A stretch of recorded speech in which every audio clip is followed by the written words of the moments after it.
వాట్సాప్లో ఇంకో amazing feature ఉంది. అదేమిటంటే మీరు మీ ఫ్రెండ్స్ అయినా సరే, మీ ఫ్యామిలీ మెంబర్స్కి అయినా సరే, ఎవరికైనా సరే, మీ కొలీగ్స్కి మరియు ఇతర ఏ వ్యక్తికైనా సరే ఒక ఇన్విటేషన్ పంపించాలనుకుంటే, లేదా ఒక ఈవెంట్ని గుర్తు చేయాలనుకుంటే, ఒక ఈవెంట్కి వాళ్ళని ఇన్వైట్ చేయాలనుకుంటే, మీ ఫ్రెండ్స్ అయినా సరే, మీ ఫ్యామిలీ మెంబర్స్ అయినా సరే, ఎవరైనా సరే వాట్సాప్లో ఒక కొత్త ఫీచర్ వచ్చింది. అదేమిటంటే ఫ్రెండ్స్, నాదొక చిన్న రిక్వెస్ట్. అదేమిటంటే ఈ ఛానల్ 500 సబ్స్క్రైబర్స్కి చాలా దగ్గరలో ఉంది. దయచేసి నా ఛానల్ సబ్స్క్రైబ్ చేయమని మిమ్మల్ని రిక్వెస్ట్ చేస్తున్నాను. Thank you.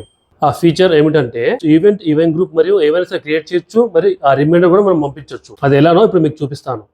మనం ఎవరికైతే ఇన్విటేషన్ పంపించాలనుకుంటున్నామో వాళ్ళ ప్రొఫైల్ ఓపెన్ చేసి కింద 5 బటన్ క్లిక్ చేయండి. తర్వాత ఈవెంట్ అని ఆప్షన్ కనిపిస్తుంది, దానికి సెలెక్ట్ చేసుకోండి. అక్కడ ఈవెంట్ నేమ్ ఇవ్వండి, మన బర్త్డే, నా marriage or any other event. So event description ఇచ్చాక డీటెయిల్స్ ఇచ్చాక టైమ్ అండ్ డేట్ సెలెక్ట్ చేసుకోవాలి. మనము ఏ రోజు ఇస్తున్నాం, మన బర్త్డే ఎప్పుడు వస్తుంది, ఆ డేట్ అండ్ ఏ టైం నుంచి ఏ టైం వరకు మనము బర్త్డే ఆర్గనైజ్ చేస్తున్నామో ఆ టైం అండ్ డేట్ ఇచ్చుకోవాలి. మనము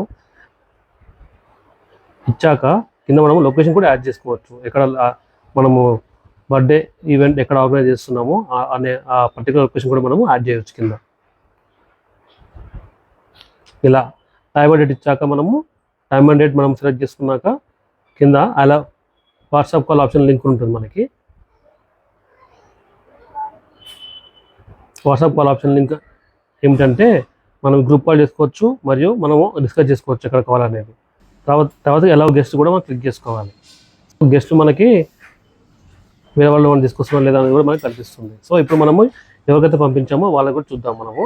సో ఇది వేరే వాళ్ళకి పంపించిన లింక్ అనమాట. ఇది మనం ఒకరిపై వస్తున్నామా, లేకపోతే వేరే వాళ్ళతో వస్తున్నామా, లేకపోతే మనము వస్తున్నామా అట్లేదని సెర్చ్ చేసుకోవచ్చు. సో ఇలా మనము ఈవెంట్ కూడా ఆర్గనైజ్ చేసుకోవచ్చు వాట్సాప్లో. ఈ వీడియో మీకు యూస్ఫుల్గా అనిపిస్తే దయచేసి అందరికీ షేర్ చేయండి. Thank you.